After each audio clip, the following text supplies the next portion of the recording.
what made you say, you know what, I got to come forward? Like, what did you see on the border that made you say? I mean, I know you said it was a bunch of different things, but what would you say maybe the top 2 or 3? Of time. Well, the first thing that happened was when I, you know, all right, so to go real deep into it, it didn't start in Tucson sector. There was other sectors that were getting smashed, so we were still turning people back. But other sectors were getting busy, overran, and they were the ones giving out the files to let people in. So you're seeing this at other sectors. Okay. Do you see what so you're hearing through the grapevine that, hey, we're just letting people in. Down in Eagle Pass. Oh, really? You're hearing, you're like, dude, this is weird. Why are they letting all these people in? Wait, letting people in? Well, I think mine will probably be better to explain it. We're giving them court dates for years in the future that they never show up to, and then ERO doesn't go and remove them afterwards. Yeah. Pretty much. Okay, let me explain this real fast for the people. So, when you come into the United States, guys, illegally, right, and you run into Border Patrol, what ends up happening is you get apprehended, and then you get taken to a Border Patrol station where you're processed. And then they create something called an alien file on you, which is when he was mentioning file, that's what he means. You get an alien number, it's a 9-digit number, AO, whatever the hell it is, and then it's a 9-digit number, and that is going to be your alien registration number, right?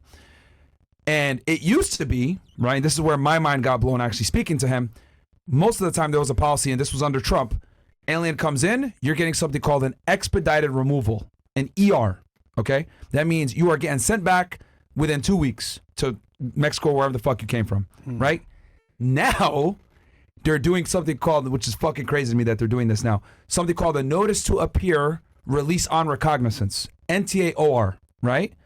This is something that you never do, giving someone an NTAOR. Repeat that so they can hear that, because this is big. Like, they never, I wasn't in it this time, but they would never do this.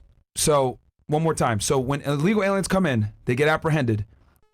Under the Trump administration, they would get something called an expedited removal, kicked out immediately within 2 weeks. They had to do it within 2 weeks. And where they go in to just give themselves up, they were trying to cross too. Yeah. They were trying to cross and they were kicking them. Yeah. So they would kick them, right? Right. Now, they're not giving them expedited removals. They're giving them Notice to Appears Released on own recognizance, which means they get apprehended by Border Patrol. You're technically encountered. Yes. You've been encountered by the Border Patrol. You get an alien number, and then they basically have you sign some documents and let you go. We just take your word that you're going to be at XYZ street in this city. You're just going to be there. Wait. You're telling me you don't know this, Walter? No, people don't know this. No, stuff? the American public doesn't know. I'm from the islands, bro. Nah, Pick a coconuts and shit. No, it's fine. I know. But I'm serious. I thought everyone knew so this. So you're telling me I can come by the border, get caught, get released, and then go by my Well, not only that, they're showing up with neck pillows. They're looking at me like, I want you to work faster so I can go to my spot, because they know. They're showing up with neck pillows like we're Uber. Who mandated this to happen? Who I'm not here to say about political I could talk about that. I could talk about that. So, and I don't want to really stress this to the American public.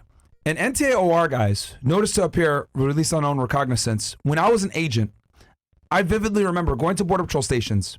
A guy would come in and he'd have information, right? One of the illegal aliens, he might come in and he has information on a drug cartel or some shit. I'm like, I want to turn this guy into an informant.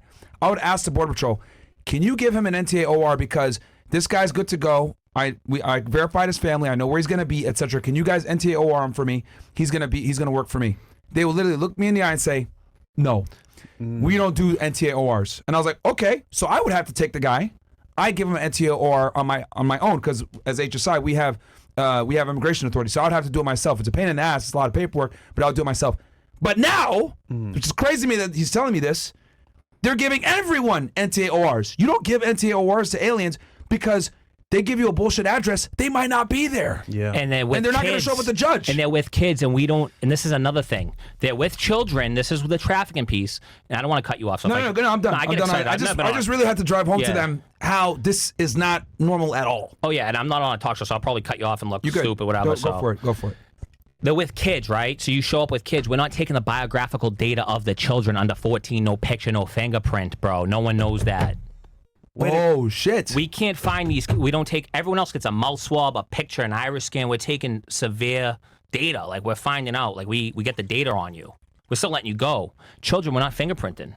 They might not have documents, or they might have fake documents. Holy shit. So you could be from whatever country, go to the border with a little girl that's not your daughter, and you guys get sent to the same address. No way. And we don't have nothing on that girl. There's no bio data. You can't even take a picture. Holy shit. Under 14. Wow. Yeah, no, that's why this needed to be spoken about. People think it's like, no, something has to be done. Once again, no biographical data under kids under 14. That's an NTAOR, right? Now, at being Border Patrol, it's strictly a patrol agent. I'm not doing investigations. We have an intel, but it's not investigation. HSI is like serious investigations, bro. Like HSI, you're really looking into a lot of things. Yeah. So when he has a guy that he wants to NTOR, over 4 years ago in the past, that's a guy that probably has a tie to a very serious You're not criminal giving organization. NTAORs out. Like, it's got to be some really fucking good. Because you're putting your neck on the line to say, we're letting this guy in to the United States. Because he's connected to X, Y, and Z. He knows he might be whoever connected. That could really crack a huge case, and we were still saying no. Right. Yeah. They were telling me no every time. I had to do it myself. But now they're giving it to everybody. I'm fucking shocked. When he told me that, I was like, and I don't want to say currently they're giving it to, but like, because they're getting ERs, expedited removal with credible fear, which is someone, this guy is basically like, we want to remove you, but we're going to hear you out if you have credible fear. And we don't know what happens when an asylum officer hears about the credible fear. They might say it's a credible claim. Okay, so this is another process way. Okay, so we went over, just so the audience understands, there's 3 main ways that they're processing. So they got caught by Border Patrol. Mm-hmm. There's 3 main avenues they got processed, guys. Expedited removal, which they're not really doing anymore. NTAORs, which they're doing a lot, and then this third one you mentioned, which is expedited removal with a credible fear. Can you explain that to the audience what that is? Expedited removal with a credible fear? Yeah. So when he was talking about ERs in the past, that's just like we're basically just getting rid of you. It's going on your record. We're not holding you in prison for what you did, because crossing the border is a crime. Yeah. Illegal entry. When we're holding you and we're going to expedite. So when you give somebody an ER, they're leaving, right? Like, we're just kicking you. You're not getting held in jail. ER gone. But there's a thing called an ER with cred fear, which we're not allowed to decide cred fear or not. So we're holding you in a prison. We're holding you in a jail. It might be like, we might outsource that to like a state prison. Yeah. So we're holding you. We catch you. We're holding you. But now you get a chance with a lawyer that you get for free if you want, or yourself, go talk to an asylum officer, and they decide if you have credible fear. If they say you have credible fear, you're still allowed to stay. What is credible fear? That's good question. thing. Really good question. So credible fear, it's a very I'm glad you asked that. It's An right? ambiguous term. Basically, it could be, I can't go back. They're going to kill me, or I have political things. So it's like almost claiming asylum. Okay. It's like I have credible fear, and then if it's true, then you get asylum. That's why you go see an asylum officer. So I could be a officer. killer, be a good actor, and say, "Oh, they're gonna do this to me when I go back." Yeah. But you know what? You could. You got my back, right, Doc? Yeah. And then I stay. You could, Yeah. theoretically. Yeah. And that's crazy with the kids. So you're telling me they're not collecting any biometrics on the children? When you say under 14, which is the ones that you need to be collecting the data on. Yeah. If I change nothing else, we got to start taking bio data of children. Because imagine a young guy, a kid as a guy, right? Yeah. At 14 years old or 13 years old. They're probably doing crimes back home. Yeah. Well, Could I've be. seen in the Could news, and I'm pretty sure this is the case, and I saw this. So it looks, I don't want to speak out of turn. We don't even have Venezuela's criminal stuff. We can't even see if you committed crimes in Venezuela. Yeah. You could be a murderer over there. We don't, and charged for it and got out of jail. We don't know. We can't look into that. There's countries that will share their criminal history of individuals. Venezuela will not. What about India?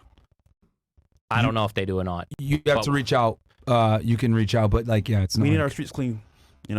This guy. I see all those I memes. see the jokes. This guy. What? Yeah. Okay, sorry. But yeah. I can't take my eye off this kid's wrist. It's like shining. Like, So let me. you mind if you float me that for a couple weeks? No, I'm Got you, bro. So they're basically just letting these guys in with an NTAOR, which is wild because, guys, for an NTAOR or notice to appear, release on own recognizance, that means you're going to see an immigration judge at a later time. All you need to do is give an address. Any address works. We'll take any address. We'll just take your word for it. You give the address. So they get arrested, process, then they walk out. No. They're not walking. We're paying for them to fly somewhere, brother. Wow. Wait, you're paying for their flight too? I'm not paying for your pay. We're all paying for it. Taxpayers are paying. Wow. Free flights, They get bro. flown out. They get flown out, bro. Anywhere they want to get flown. You didn't know. I can't believe you guys didn't know this. I'm sorry. This is so normal to me. Bro, we're flying people out. Now do you understand why I'm Don't even talking? know what? Now do you understand why I'm saying all this? And we even smashing. This guy is crazy. Hold on. Can you have a little decorum? For Christ's sake, I'm in a freaking uniform. Yeah. Fresh, I agree. No. Hold on. No, this is actually fucking crazy. You never seen the airport videos at Tucson? They just wave. They're not even going through like the TSA lines all misconstrued. It's like they have their own separate line in the airport. They're not paying, and then they're getting paid. They're getting the food stamps. They're getting everything the American taxpayer is getting. Wow. In some states, I think they can become cops. I'm like, I'm waiting for the guy to pull me over, put me in jail for speeding. They can become cops in some states. Or it was like, or maybe like they were trying to talk about them becoming cops. And in California, Newsom struck it down. I just saw AB 1840 up to 120 G's down on a house down payment. Really? He struck it, yeah. Bro. And again, when I was in Laredo from 2014 to 2018, we were giving everybody expedited removals. That means they were coming in, Border Patrol was telling them, get the fuck out of here immediately. This was under Trump. They're getting turned away within 2 weeks because the expedited removal is the best way to process them because it's quick. It's a quick file. It's easy peasy. Get them out of there within 2 weeks. It doesn't cost the American taxpayers a lot. It goes on their record. It goes, if they get a few of them, you can reinstate it. You can keep, if they do it a certain amount of times, if somebody, we can put them in jail for sex. We can penalize them. It's there. You can see it. Yeah. So when you come in illegally the first time, it's something called 1325, 8 USC 1325, illegal entry. Then you come in again after you've been deported, like with an ER. They could charge you with 1326, which is a felony reentry, illegal reentry. And we can maybe reinstate the ER or we can charge you with that 1326 and you can do time over it. But the point is, the reason why the ER is so good for the American public and the country. Without the cred fear. Without the cred fear. Because they add that in there. Now it's, they're getting ER'd. Yeah. But it's ambiguous. It gets them out of there quickly. It doesn't cost the taxpayer a lot because we're not housing them for long. Typically, they're getting turned back within 24 hours, especially if they're Mexican. Well, because Mexico's right there. You just give them to their federales. Yeah. You just give them to their You're guy. just giving them to their Mexican police, like at the border. You transition them over. Okay. So it works. It's the best for everybody, right? Quickly done. They're still processed. Biometrics are fully there. They're getting out. We're not expending a lot of American dollars. Yeah. But now you're telling me that we're letting them in and we're paying for flights? Yeah. Oh, yeah. And they're killing American citizens. People, they've gone on to kill people. Wow. I mean, I've sat at and I have pictures, and I'll send it to you. Wow. I took a picture at the hospital. The guy had a 13 on his hand. We're paying for his hospital bill. So if you're crossing now and you fall off the fence and you break your leg, I think this guy broke his leg. I don't want to go into the hip about it, but he was in the hospital for days. They're getting surgeries on the taxpayer dime, and then we're releasing him from the hospital. He was a gang member? You got the 13 on his hand, God. bro. MS-13. We got American citizens here that need help medically. And they're getting it for free? No, forget that. What about the kids, because I've been thinking about this, what about the kids that they were like a little bit older than us and they were like 18 around 9/11 and whatever you want to feel about the war. They rose their hand and they went to war for this country, bro. They come back, they can't get nothing now. They're homeless. They don't get they don't get any medical. And what about the kids that died over there? Yeah. Whatever you feel about the war, they were 19, 18, 20, 21 years old. They went and died on a foreign land, never to see their parents again. Yeah. And now we're bringing people in and just giving them stuff for free. You're right. We should be giving those families the money, bro. Yeah.